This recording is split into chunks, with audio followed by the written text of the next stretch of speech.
Israel Hamas വെടിനിർത്തൽ കരാറിന്റെ ഭാഗമായി വിട്ടയക്കുന്ന 4 ബന്ദികളുടെ പേര് വിവരങ്ങൾ പുറത്ത്. ഇസ്രായേൽ പ്രതിരോധ സേനാംഗങ്ങളായ 4 വനിതകളുടെ പേരുകളാണ് ഹമാസ് പുറത്തുവിട്ടത്. ഹമാസ് ബന്ദികളാക്കിയ 251 പേരിൽ 33 പേരെയാണ് ആദ്യഘട്ടത്തിൽ വിട്ടയക്കുക. വിവരങ്ങളുമായി ഐസൻ ജോസഫ് ചേരുന്നു. ഐസൻ, ഈ വിട്ടയക്കാൻ പോകുന്ന 4 പേരും വനിതകളാണ്, ഇസ്രായേൽ സൈനികരാണ്, പ്രതിരോധ സേനാംഗങ്ങളാണ് എന്നാണ് മനസ്സിലാക്കുന്നത്. വിവരങ്ങൾ. തീർച്ചയായും കൃഷ്ണരാജ്, വിട്ടയക്കുന്നവരിൽ എല്ലാവരും, അതായത് അന്ന് അവിടെ സർവൈലൻസ് ചുമതലയിലുള്ള, നിരീക്ഷണ ചുമതലയിലുണ്ടായിരുന്ന സൈനിക ഉദ്യോഗസ്ഥകളായ 4 പേരെയാണ് ഹമാസ് അന്ന് തട്ടിക്കൊണ്ടുപോയത്. തട്ടിക്കൊണ്ടുപോയതിൽ 3 പേരെ, 7 പേരെ തട്ടിക്കൊണ്ടുപോയി. അതിൽ 3 പേരെ നേരത്തെ വിട്ടയച്ചിരുന്നു. ഇപ്പോൾ നിലവിൽ 100 ബന്ദികളാണ് ഹമാസിൻ്റെ കസ്റ്റഡിയിലുള്ളത് എന്നാണ് വിവരം. ഇതിൽ 33 ബന്ദികളെ ആദ്യഘട്ടത്തിൽ വിട്ടയക്കുന്നതിൻ്റെ ഭാഗമായി ഓരോ ശനിയാഴ്ചയും 3 ബന്ദികളെ വീതം വിട്ടയക്കും. ഇപ്പോൾ അതായത് കഴിഞ്ഞ ശനിയാഴ്ച വിട്ടയച്ചിരുന്നു. ഈ ശനിയാഴ്ച 4 പേരുടെ ലിസ്റ്റാണ് ഇപ്പോൾ പുറത്തുവിട്ടിരിക്കുന്നത്. ഇനി ബാക്കിയുള്ള ദിവസങ്ങളിലും സമാനമായ രീതിയിൽ ഇത്തരത്തിൽ ബന്ദികളുടെ മോചനം സാധ്യമാക്കുകയാണ് ലക്ഷ്യമെന്നതാണ് ഏറെ പ്രാധാന്യമർഹിക്കുന്ന വിഷയം.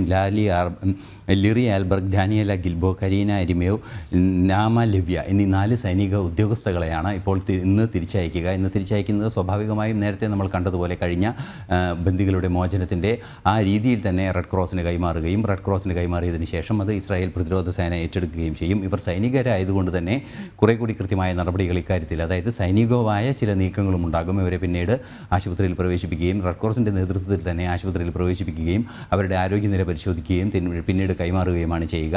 ഇതെല്ലാം തന്നെ ഒരുമിച്ച് നടക്കും. റെഡ് ക്രോസ് ആശുപത്രിയിൽ എത്തിക്കുമ്പോൾ തന്നെ IDFൻ്റെ പ്രതിനിധികളെല്ലാം തന്നെ അവിടെ ഉണ്ടാവുകയും ചെയ്യും. ഇതുപോലെ എല്ലാ ശനിയാഴ്ചയും ബന്ദികളെ വിട്ടയക്കുക എന്നതാണ് കൃത്യമായ ഒരു ധാരണയുടെ ഭാഗമായി ഇസ്രായേലും ഹമാസും ഇപ്പോൾ നടപ്പാക്കിയിരിക്കുന്നത്.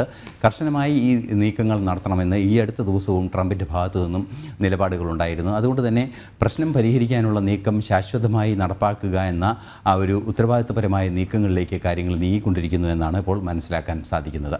കൃഷ്ണരാജ്, ശരി. ഇസ്രായേൽ ഹമാസ് വെടിനിർത്തൽ, പക്ഷേ ഒരു കാര്യം കൂടെ ചോദിച്ചോട്ടെ. ഈ 2ാം ഘട്ട ചർച്ച ഉടൻ ഉണ്ടാകും എന്നാണ് മനസ്സിലാക്കുന്നത്. അതായത് ഈ ആദ്യഘട്ടത്തിൻ്റെ സമയപരിധി അവസാനിക്കുന്നതിന് മുൻപ് ഈ വെടിനിർത്തൽ കരാർ നീട്ടാനല്ലേ സാധ്യത?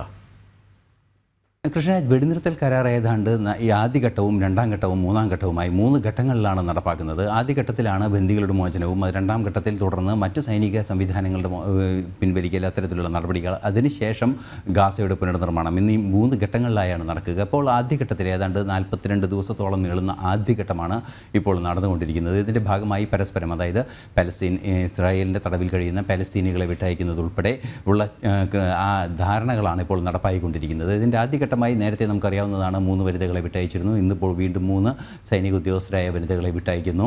അത്തരത്തിൽ സ്റ്റെപ്പ് ബൈ സ്റ്റെപ്പായാണ് നീക്കങ്ങൾ നടക്കുക എന്നാണ് അറിയാൻ സാധിക്കുന്നത്. അതുകൊണ്ട് തന്നെ ആദ്യഘട്ടം അവസാനിക്കുന്നതോടുകൂടി 33 പേരുടെ മോചനം സാധ്യമാകും. പിന്നീട് 2ാം ഘട്ടത്തിൽ തുടർന്നും മോചനം പൂർണ്ണമായും സാധ്യമാക്കുക. അതിനുശേഷമായിരിക്കും ഈ ഗാസയുടെ പുനർനിർമ്മാണം. അത്തരത്തിൽ 3 ഘട്ടത്തിലുള്ള ഒരു സമാധാന ചർച്ചകൾക്കാണ്, അല്ലെങ്കിൽ ഒരു ബന്ദികളുടെ മോചന ചർച്ചകൾക്കാണ് ജോ ബൈഡൻ മുന്നിട്ട് നടപ്പാക്കിയ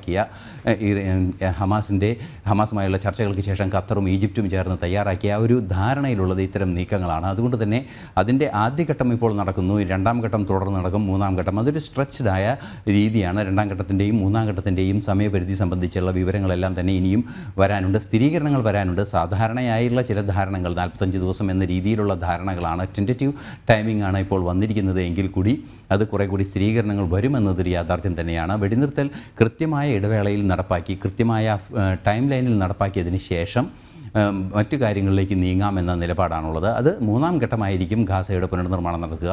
ആ ഒരു സാഹചര്യം ഉണ്ടാകുന്നതോടുകൂടിയാണ് വെടിനിർത്തൽ പൂർത്തിയായി അല്ലെങ്കിൽ സമ്പൂർണ്ണമായി എന്ന് നമുക്ക് പറയാനും സാധിക്കുകയുള്ളൂ. കൃഷ്ണരാജ്.